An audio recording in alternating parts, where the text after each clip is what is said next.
మూడు నెలల ముందు వరకు కూడా సంక్రాంతికి బాక్సాఫీస్ దగ్గర 4-5 సినిమాలు పోటీ పడే వాతావరణం కనిపించింది.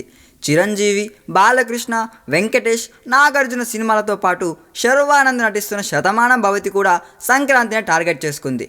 ఎవ్వరూ కూడా వెనక్కి తగ్గకుండా సంక్రాంతికి మేము ఖచ్చితంగా వస్తామని ప్రకటనలు చేశారు.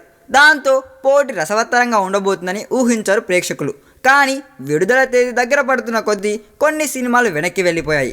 అందులో నాగార్జున నటించిన ఓం నమో వెంకటేశాయ, వెంకటేష్ నటించిన గురు సినిమాలు ఉన్నాయి.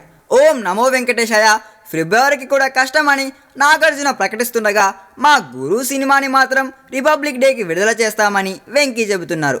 దీన్ని బట్టి సంక్రాంతి బరిలో నిలిచే సినిమాలు 3 అని తేలిపోయింది.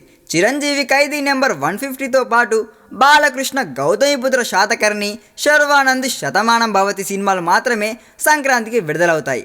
అయితే ఈ 3 సినిమాల్లోనూ గౌతమిపుత్ర శాతకర్ణి, శతమానం భవతి ఇప్పటికే చిత్రీకరణ పూర్తి చేసుకున్నాయి. గౌతమిపుత్ర శాతకర్ణి దర్శకుడు క్రిష్ తన సినిమా రన్ టైంతో సహా చెబుతున్నాడు. శతమానం భవతి కూడా నిన్ననే గుమ్మడికాయ కొట్టేశారు. కానీ చిరు సినిమా మాత్రం ఇంకా షూటింగ్లోనే ఉంది. కాస్త టాకీ పాటతో పాటు కొన్ని పాటలు కూడా షూట్ చేయాల్సి ఉందంట. ఈ లెక్కన అందరికంటే వెనుకబడింది చిరంజీవి అన్నమాట. బాలయ్య, శర్వానందులు మాత్రం షూటింగ్ కంప్లీట్ అయింది కాబట్టి నీట్గా పబ్లిసిటీ చేసుకోవాలని ప్లాన్ చేసుకుంటున్నారు. వాళ్ళని చూసైనా మరి చిరంజీవి వేగం పెంచుకుంటాడేమో చూడాలి.